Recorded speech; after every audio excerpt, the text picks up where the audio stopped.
Bismillahirrahmanirrahim. Assalamualaikum warahmatullahi wabarakatuh. Kembali lagi di channel Pena Pencari Hikmah. Kali ini kita akan bahas Nabi Allah Syam'un Al-Ghazzi alaihi salam ataupun Samson.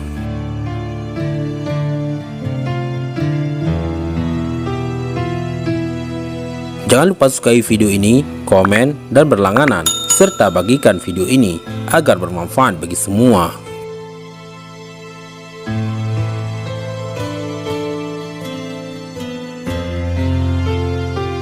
Sejarah seorang pejuang Allah yang bernama Syam'un Al-Ghazzi ataupun Samson dan hubungannya dengan asal mula pahala ibadah 1000 bulan ataupun Lailatul Qadar. Mengapa lebih baik dari 1000 bulan? Atau mengapa 1000 bulan? Atau adakah kisah tentang 1000 bulan? Kisah tentang 1000 bulan berawal dari seorang Nabiullah yang bernama Nabi Syam'un Al-Ghazzi alaihi salam, Nabi dari kalangan Bani Israel. Beliau adalah hakim ketiga terakhir pada zaman Israel kuno. Nabi Syam'un Al-Ghazzi alaihi salam memiliki beberapa nama dalam bahasa Arab. Beliau disebut dengan Syamshan atau Syam'un, dalam bahasa Ibrani disebut Simson, dalam bahasa Tiberias disebut Shimshon. Dalam Alkitab Nasrani disebut Samson. Nama Syam'un sendiri artinya yang berasal dari matahari, sedangkan Al-Ghazzi artinya yang berasal dari Ghazi, Gaza, Palestina sekarang. Suatu ketika Nabi Muhammad sallallahu alaihi wasallam berkumpul bersama para sahabat di bulan suci Ramadan. Nabi Muhammad sallallahu alaihi wasallam terlihat tersenyum sendiri. Lalu ditanya oleh para sahabat, "Apa yang membuatmu tersenyum, wahai Rasulullah?" Beliau menjawab, "Diperlihatkan kepadaku di hari akhir ketika seluruh manusia dikumpulkan di padang mahsyar. Ada seorang nabi yang membawa pedang dan tidak mempunyai pengikut satupun masuk ke dalam surga. Dia adalah Syam'un." Kemudian Rasulullah bercerita tentang seorang nabi bernama Syam'un Al-Ghazzi alaihi salam. Beliau adalah nabi yang berasal dari Bani Israel yang diutus di tanah Romawi. Nabi Syam'un Ghazzi alaihi salam berperang melawan bangsa yang menentang ketuhanan Allah Subhanahu wa taala. Nabi Syam'un Al-Ghazzi alaihi salam adalah seorang pahlawan berambut panjang yang memiliki kemukjizatan, dapat melunakkan besi dan dapat merobohkan istana. Syam'un memiliki senjata semacam pedang yang terbuat dari tulang rahang unta bernama Diha Jamal. Dengan pedang itu, dia dapat membunuh ribuan orang kafir. Siapapun musuh yang berhadapan dengannya pasti akan hancur dengan pedang ajaibnya. Tidak hanya itu, bahkan ketika dia merasa haus dan lapar, dengan perantara pedangnya pula Allah memberikan makanan dan minuman. Syam'un seorang muslim dan seorang yang ahli ibadah yang sangat disegani oleh kaum kafir. Sudah tak terhitung lagi orang kafir yang mati di tangannya. Selain itu, Syam'un juga ahli ibadah dan tercatat ia sanggup beribadah selama 1000 bulan dengan salat malam dan siangnya berpuasa, di mana selama 1000 bulan tak pernah lepas dari salat malam dan siangnya selalu berpuasa. Samson adalah seorang pembela agama tauhid, mengesahkan Tuhan, yaitu Allah. Berperang melawan kaum kafir selama 1000 bulan, hanya berbekal tulang dagu unta sebagai senjata, tidak memiliki senjata lain. Setiap kali menghantam kaum kafir dengan janggut untanya, terbunuhlah banyak kaum kafir dalam jumlah yang tidak terhitung.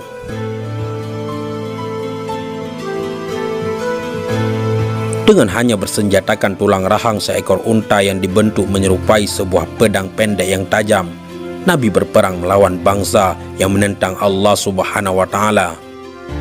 Dengan penuh keberanian dan selalu dapat mengalahkan mereka, ketangguhan dan keperkasaan Nabi Syam'un dipergunakan untuk menentang penguasa kaum kafirin saat itu, yakni Raja Israel.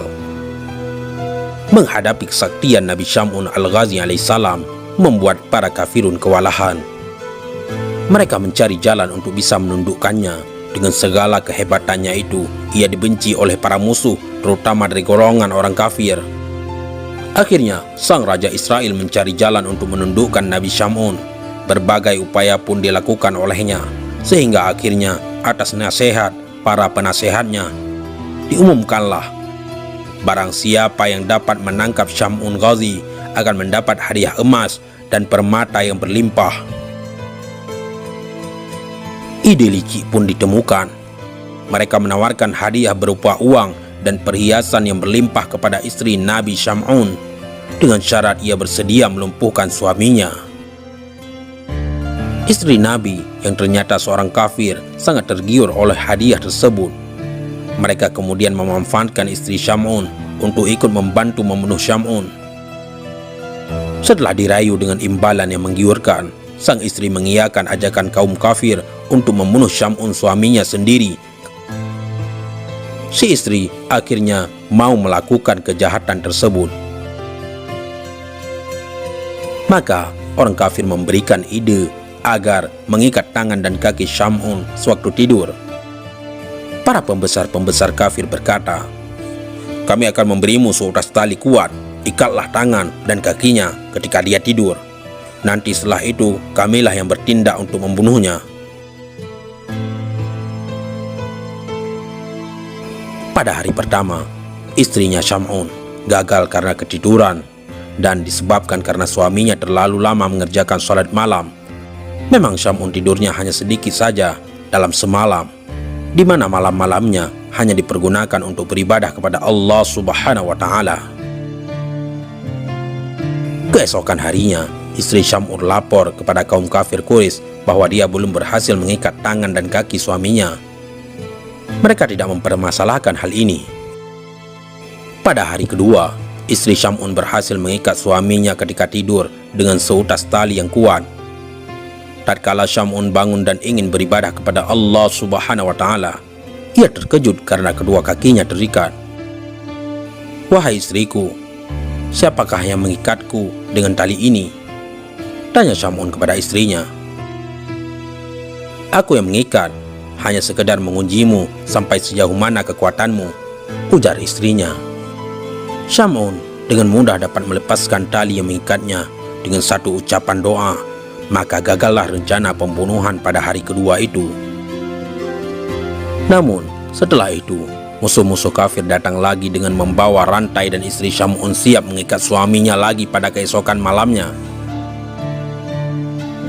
Pada hari ketiga, istri Syam'un berhasil lagi mengikat suaminya dengan rantai yang diberikan oleh orang-orang kafir. "Wahai istriku, siapakah yang mengikatku kali ini?" tanya Syam'un dengan nada agak marah ketika bangun dari tidur.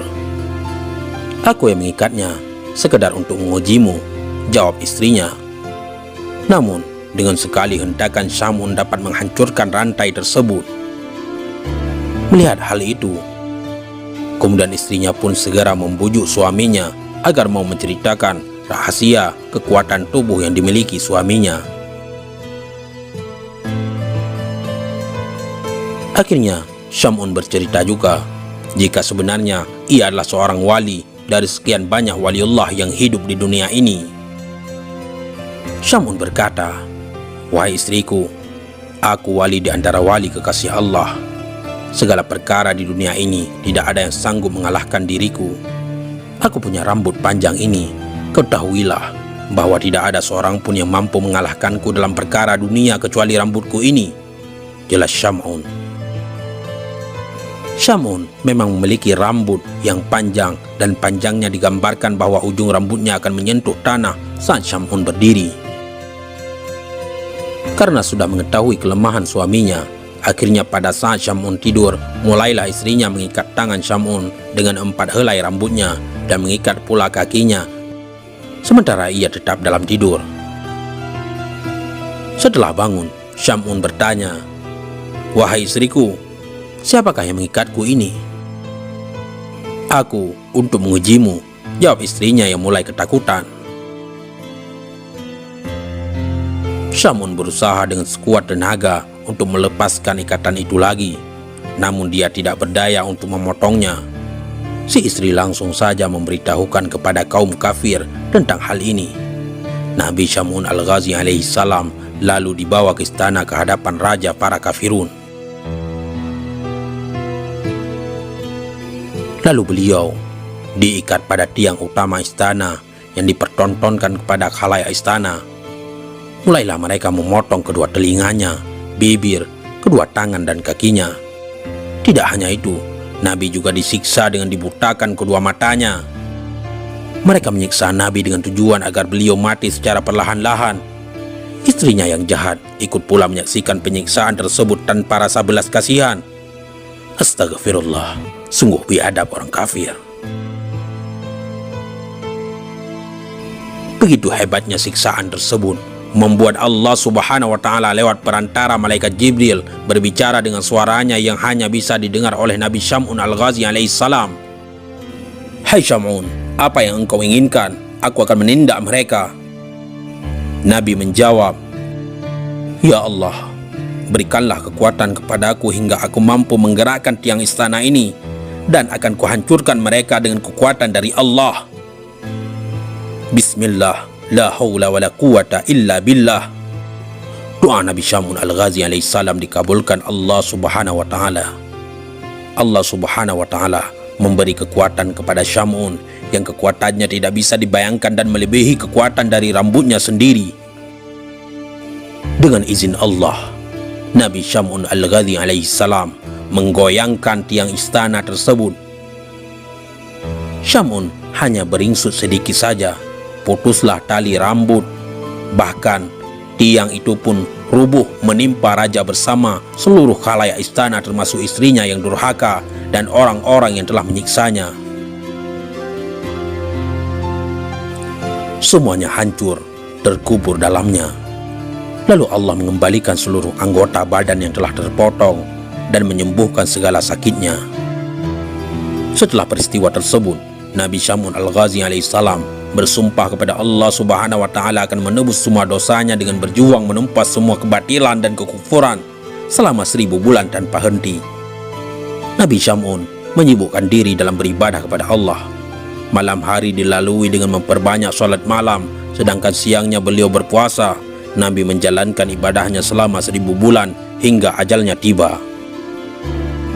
Sahabat pena pencari hikmah, setelah mendengar kisah Nabi Syam'un Al-Ghazi alaihissalam, para sahabat Nabi Muhammad sallallahu alaihi wasallam menangis terharu.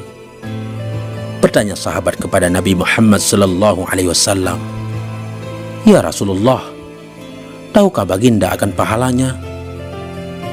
Jawab Rasulullah, aku tidak mengetahuinya.